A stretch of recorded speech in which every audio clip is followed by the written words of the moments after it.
بسم اللہ الرحمن الرحیم نحمده ونصلی ونسلم علی رسولہ الکریم۔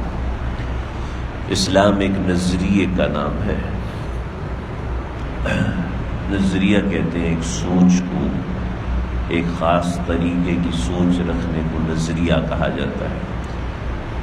اگر سادے الفاظ میں سمجھا جائے کہ جو سوچ ہمارے پیارے آقا صلی اللہ علیہ وسلم نے بنائی ہے اس کا نام اسلام ہے۔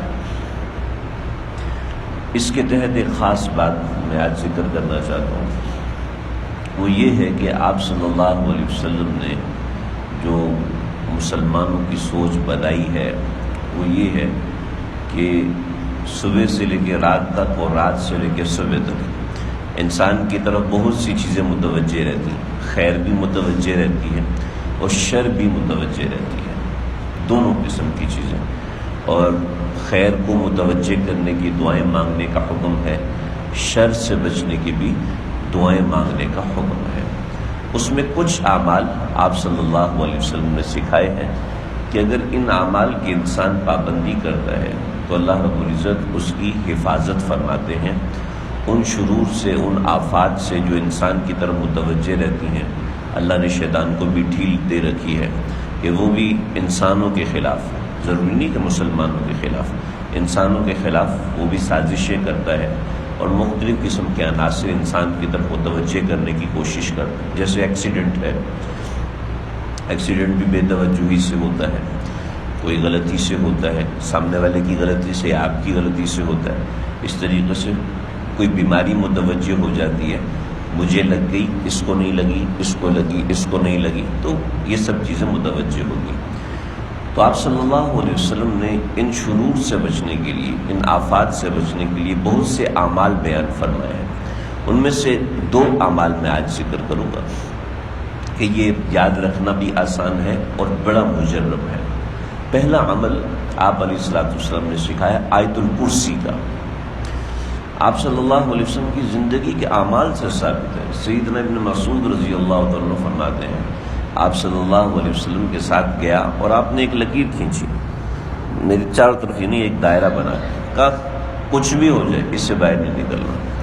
میں نے دیکھا تھا افریتن کہ اتنے بڑے بڑے دیو ہیں، عمارتوں جتنے، بڑی بڑی پہاڑوں جتنے دیو ہیں، وہ آتے تھے دائرے سے اندر آ نہیں سکتے تھے، اتنی ان کی طاقت ہوتی تھی کہ وہ سمجھ میں آتا تھا سب کچھ برباد کر دیں گے، لیکن کیا پہاڑ جتنا جن ہے لیکن وہ دائرے سے اندر نہیں آ سکتا تھا۔ آیت الکرسی ایک ایسا عمل ہے کہ کوئی کتنی بڑی طاقت والی مخلوق ہو وہ آپ کو نقصان نہیں پہنچا سکتی۔ میں کیسے مسلمان ہوا، یہ کتاب ہے، ایک ہندو نے کتاب لکھی ہے اپنے مسلمان ہونے کے بعد۔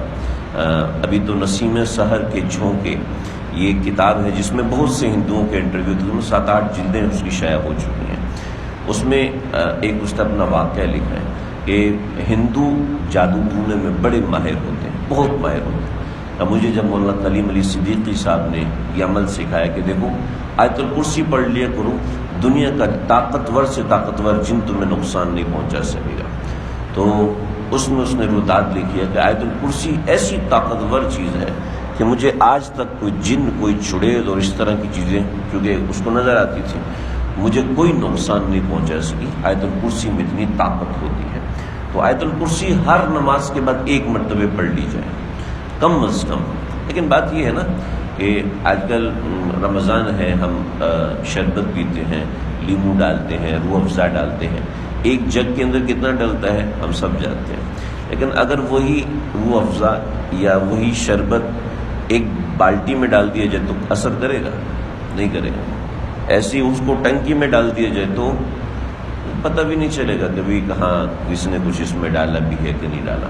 تو ایسے ہی آیت الکرسی ایک بار بھی کافی ہے، لیکن چونکہ ہمارے اعمال کمزور ہیں، ہمارے عقائد کمزور ہیں، تو 2 سے 3 مرتبہ پڑھ لی جائے، 3 سے 5 مرتبہ پڑھ۔ روح المعانی نے لکھا ہے کہ اگر 5 مرتبہ پڑھ لی جائے تو کوئی طاقت اس کو نقصان نہیں پہنچا سکتی، لیکن حسب توفیق، حسب طاعت کوشش کرے کہ کم از کم 1 مرتبہ پڑھ لی جائے۔ آپ نے لالچ بھی دلائی، آپ صلی اللہ علیہ وسلم نے ہمیں لالچ بھی دلائی کہ ہر نماز کے بعد آیت الکرسی پڑھ لیا کرو۔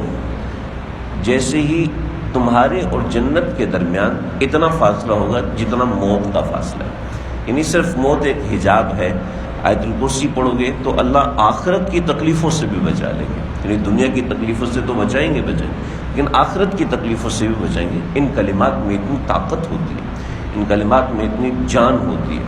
ہمارے ایک بزرگ ہیں, وہ فرماتے تھے کہ ہم اسکول پڑھتے تھے تو ایک جادوگر آتا تھا اور وہ جادو کرتا تھا اور ایسے وہ جسم کو کاٹ دیتا پھر جوڑ دیتا, کاٹ دیتا پھر جوڑ دیتا. تو ہمارے جو ہیڈ ماسٹر صاحب تھے وہ مستقل کہہ رہا ہوتا تھا, جسم کاٹ رہا ہے, کسی کی ٹانگ کاٹ رہا ہے, کسی کا بازو کاٹ رہا ہے, پھر جوڑ رہا ہے. تو کہہ رہے جو جادو کرے وہ کافر ہو, جو جادو کرے وہ کافر ہو. دیکھو میں جادو نہیں کر رہا, جو جادو کرے وہ کافر ہو. یہ جملہ بار بار کہتا ہے. کہنے لگے ہم نے اس کو کہا کہ دیکھو یہ جملہ نہیں کہنا, اس کے علاوہ جو منتر پڑھنے پڑھو. تو کہتا ہے یہ جملہ تو میں بولوں گا. کہ وہ ایک کلمہ ہے جس کو اس نے جادو بنایا ہوا ہے اور اس جادو کی طاقت ہے. اس طاقت کی وجہ سے لوگوں کی آنکھوں پہ اثر ہو جاتا ہے, وہ جسم کٹا ہوا نظر آتا ہے. وہ جادو کی طاقت ہے. تو اتنے کلمے کی طاقت ہو سکتی ہے. جو کلمہ اللہ نے سکھایا اس میں کتنی طاقت ہوگی. تو انسان کا کلمہ ہے, جو جادو کرے وہ کافر ہو, یہ کلمہ بار بار کہہ رہا ہے. اس میں جادو آ سکتا ہے. تو اللہ لا الہ الا ہو الحی القیوم, اس میں کتنی طاقت آ سکتی ہے. تو ایک آیت الکرسی. حضرت ابن عمر رضی اللہ عنہ نبی اکرم صلی اللہ علیہ وسلم کی خدمت میں حاضر ہوئے. یا رسول اللہ آج کل ایسی پریشانی ویسی پریشانی. اب تکلیف کا ذکر کی کافی لمبی روایت ہے. تو آپ صلی اللہ علیہ وسلم نے فرمایا اے عمر یاد رکھنا لو اجتمعت الانس والجن علی ان ينفعوک, سارے انسان اور سارے جنات جمع ہو جائیں اس بات پر کہ تجھے فائدہ پہنچائیں گے, تو لن ينفعوک الا قد كتب اللہ لک, ایک قطرہ تجھے فائدہ نہیں پہنچا سکتے, جو اللہ نے لکھا ہے بس وہ ہوگا. اور سارے کے سارے انسان اور جنات جمع ہو جائیں علی ان یضروک, تجھے نقصان پہنچانے پر, تو لن یضروک الا قد كتب اللہ لک, تجھے ذرا نقصان نہیں پہنچا سکتے بس جو اللہ نے لکھا ہے. تو اس کا کیا طریقہ ہے؟ فرمایا کہ صبح و شام تینوں کل پڑھ لیا, 3 بار, تینوں کل 3 بار پڑھ لیا. مولا علی قاری رحمۃ اللہ علیہ نے لکھا ہے کہ تکفیک من کل شر, تکفیک من کل ورد, ہر تکلیف سے کافی, ہر ورد سے کافی ہے. تو صبح و شام تینوں کل 3 بار پڑھ لیے جائیں. جس کو زیادہ توفیق ہو 7 مرتبے پڑھ لے. 5 منٹ طاقت پسندیدہ ہے اس لیے طاقت بتایا جاتا ہے, ورنہ 6 دفعہ بھی پڑھ سکتا ہے, 7 دفعہ بھی پڑھ سکتا ہے, 2 دفعہ بھی پڑھ سکتا ہے, لیکن 3 دفعہ کم از کم پڑھے تاکہ وطر ہو جائے, یعنی طاقت ہو جائے. تو ان اللہ یحب الوطر, اللہ طاقت کو پسند فرماتے ہیں اعمال کے اندر. جیسے سبحان اللہ 33 بار فرمائی, 32 مرتبہ نہیں فرمائی, الحمدللہ 33 بار فرمائی, اللہ اکبر 33 بار فرمائی نماز کے بعد, ہر نماز کے بعد پڑھنے کو. تو طاقت اللہ رب العزت پسند فرماتے ہیں. حسبی اللہ 7 مرتبہ پڑھ لوں, یعنی طاقت کے بارے میں فرمایا. تو اس میں ایک خاص طاقت ہوتی ہے. جیسے ہمارے الفاظ ہوتے ہیں نا, ہم الفاظ بول رہے ہیں تو ان الفاظ میں جس میں نقطہ ہوتا ہے اس میں طاقت کم ہوتی ہے, جس میں نقطہ نہیں ہوتا اس میں طاقت زیادہ ہوتی ہے.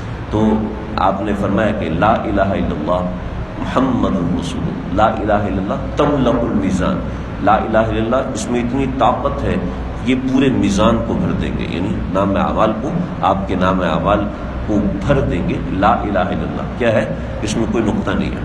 تو کلمات میں طاقت ہوتی ہے.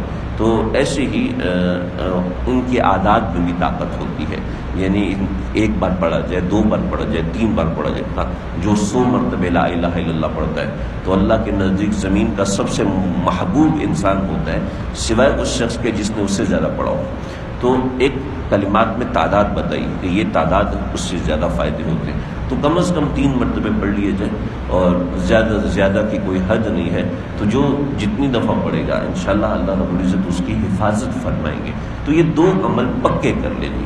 آیت الکرسی ہر نماز کے بعد صبح و شام 3-4 مرتبہ پڑھ لی جائے, بچوں پہ دم کر دی جائے. آپ صلی اللہ علیہ وسلم سے اذکار منقول ہیں, آپ حسن اور حسین رضی اللہ تعالیٰ عنہما پہ دم کیا کرتے تھے.